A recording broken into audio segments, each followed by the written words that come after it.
Now, before Skool had freemium and tiers and many of the different features that we now have available to us, I was getting my first high ticket clients from the platform, from a free community, using a very simple strategy that really hasn't changed that much. So I'm going to break down what that strategy was, what I was doing before, and how it's now evolved, because I think we can have a habit of trying to overcomplicate things. And what was working then is still pretty much working now.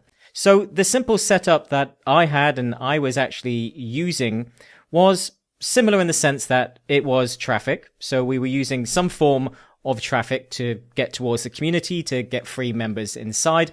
In my case, it's YouTube. I think YouTube is a great match, especially for coaches and educators, because it sort of converts better. It shows your authority. People get to know, like, and trust you. And therefore, you get people signing up for your community. It's a natural evolution. And I would argue that YouTube is probably one of the best platforms for the Skool platform and the community model in general.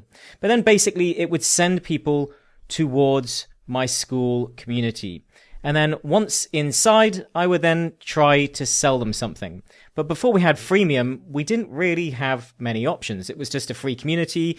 We were starting to obviously get the option to do calls inside Skool. But before that, we were using and setting up Zoom calls. So we were basically having Zoom calls. We could DM people. We could create posts. And that was about it. We were starting to get paid courses. And I think that's where things shifted. We were able to take payments inside with a course. And this was the workaround. This was the simple setup that allowed us to move away from having two communities, because it was always two communities before that. I had two communities. I've had a few communities now, and it was the free community, and then you elevated people to paid. But this got messy, and I found that it was a bit of a brain drain, because you were then managing two communities, and often people didn't interact as much in the free one anymore because they preferred the paid one. And obviously, if your best people left the paid community, the free community, then there would be less activity in the free community. So I preferred just to have one community. And the way that I did this was that inside the classroom area, I would create just a lesson or a program, or not even a class. It wasn't even a course I would create. I would literally just set up a course, and it would just have a holding page or holding image of some kind saying coaching or whatever it was I was selling. So maybe you were selling a bundle of coaching hours, or you were selling a transformation to someone still. And it was more one-on-one. The group setup hadn't really arrived yet, but we were able to sell basically something inside, and I was charging, say, $1,000 for that. And what I would do is I would have this in draft, obviously draft here, you see, and that means that they can't see anything inside the lesson, but I would turn this on and off. So when someone was ready to buy, I would turn it on and they would buy that program, and then I would turn it off again and they wouldn't see it anymore. And it was literally just being used for taking payments. Now, you can still do this inside the Skool community, but it is obviously only really good for one-time payments. So if you're doing some form of coaching, or you just want to be able to sell something or use it as a payment gateway of kind of manner, then this is a perfectly good option. But the issue for me was that it was a little bit messy. Now, obviously, in the beginning, everything's a bit messy, especially when you're setting up a business. And the community model can be, because you're just bringing people in and then you're trying to promote to them and sell to them. But it felt a little bit time heavy and a little bit manual. So we were having to do, because there was nothing for them to see, the program, this was being turned on and off, so they couldn't see it. They weren't aware that it was there. So therefore, we would have the free training inside, and then it would be about getting people on a sales call. So most of the communication around the product and what I was selling and how it worked was having to be communicated on sales calls. And these would generally go on for 30 to 45 minutes to try and get people to buy the program, to buy whatever it was I was selling. And I sold a number of different things using this strategy. But then I would also have to be on the call with them or online to be turning this on and off. Obviously, I didn't want people to see it. I didn't want to leave it open all of the time because it wasn't relevant to everyone. And if people can access it all of the time, then they will take their time to buy and they won't buy. So basically, it required me being online with them all the time, and trying to coordinate with them to get them to be able to buy this. So it was a little bit time heavy in terms of sales calls and the processes and me having to be online, but it worked perfectly fine. So all I had to do is manage the traffic side and manage the community side, and that brought people in. Now, freemium has not changed much, but it has given us more group options. It has made what was pretty much a method for one-on-one that I was using, and it's now allowed us to move more towards a group option because we have a little bit more flexibility in the system in terms of what we can actually do.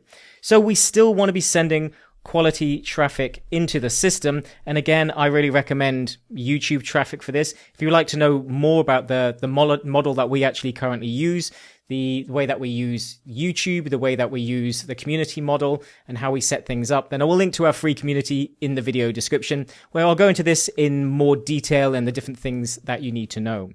But essentially, you want to have traffic that is going to build trust. So traffic that's going to build trust. But then the community is very much about nurturing and onboarding people. So some people will move through the system quickly and others will take more time. But we want to do most of the selling within the YouTube side, your traffic side. You want to do as much of the pre-selling there as possible. So hopefully people already know, like, and trust you when they land inside the community. But this was still similar to before. But what really changed with freemium and became less messy was that we now had more options in terms of taking payments.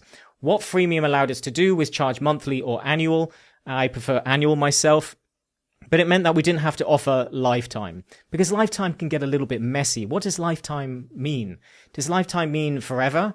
So I'm actually still paying for programs now from the past that I was selling in niches that I'm not even in anymore because I offered lifetime. Now, obviously, I can tell that people aren't even really logging in anymore, and at some point I will sunset that and just get rid of it. But it does mean that you're kind of tied into things, because what does that mean? If you cancel the program a week after someone signs up, that's not really lifetime, is it? So you need some idea about lifetime. And I think annual just removes that messiness. So if you're planning on selling something mid to high ticket, then annual is going to be your best friend. But the issue before was that when we turned things on and off, it meant that it disappeared. So when we were turning this on and off and it was on draft, it meant that they no longer had access to that. And if you had at that point created a program, or you had an offer, or you were linking to group calls and a particular program that went with it, you want them to still have access to that, even if you're turning it on and off.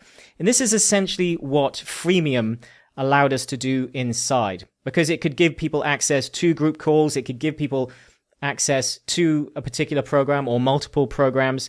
And then even if you turned it off, they would still have access. So it gave us more options in terms of delivering that product and how we did it and how we worked with people ongoing. And it also allowed us to sell to multiple people, because you could open and close it. You could leave it open if you wanted, and people could buy and sign up, and it would automatically give them access to those different things. So therefore, the group options just became a little bit easier. So now we could also do more with one community, one group, because we obviously before we were generally, maybe in most cases, using two communities. Now we can't split the feed, but there are trade-offs to this. But having everybody in one community, I would say for most people, is going to be much easier. It's going to be your one hub. And especially if your traffic is doing most of the pre-selling, then the people coming into the community are already fairly ready to work with you. So we have more options in terms of annual. We have more options in terms of group calls and programs and things that are unlocked, and more flexibility in terms of what we can turn on and off. So that was the benefit of freemium coming into the model. But you saw how things didn't change that much. What we were doing inside with the traffic and the community was basically very similar. We just gained a little bit more flexibility in how we could charge for things. But the method that we use is really what's key here. So I would say that it's the type of traffic that you're bringing in, and you really want to make sure that it is pre-selling. That a lot of the selling, you could almost sell to people without even needing a community. Now, community is great because it nurtures people more. It really helps to close the deal with people. It gives you more contact, more conversations. There's more ways to speak to people, which we can't really do on YouTube. And yes, some people will go directly to booking a call from YouTube, but that suddenly means that you're having to do lots of sales calls. And for me, I don't want to do lots of sales calls. I'm in Thailand and I'm starting to rebel against sales calls. And the community model done in the right way gives me that flexibility. So for me, you really want a form of traffic, be it YouTube, be it Instagram, or however you're doing it. There's not really many types of traffic that do the warming and the pre-selling for you.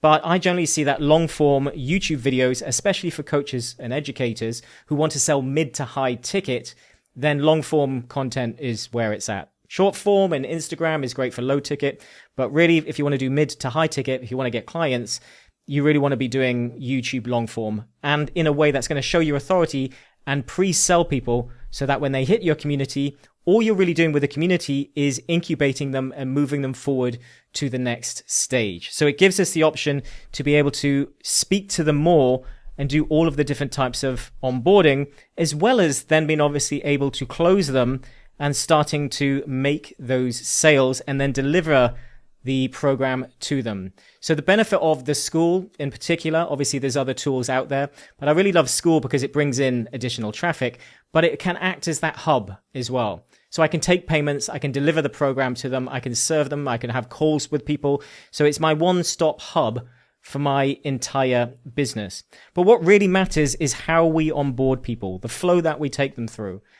So the type of traffic that we're creating for them, making sure that it's congruent and the messaging is on point, but then how we onboard people when they come into the community and in a way that we build trust, we show our authority, and we start conversations and we move them to that next stage so that if they are actually ready, they're going to want to work with us. And if they're not, then they just stay in the system and they continue to incubate.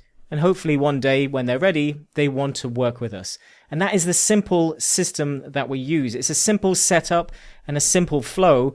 And obviously there's ways that you want to make sure that you're doing this in the right order and in the right way. Otherwise it can feel a bit messy and a bit scattered. But you don't need complex setups. You don't need marketing funnels. And the great thing is you don't even need large audiences.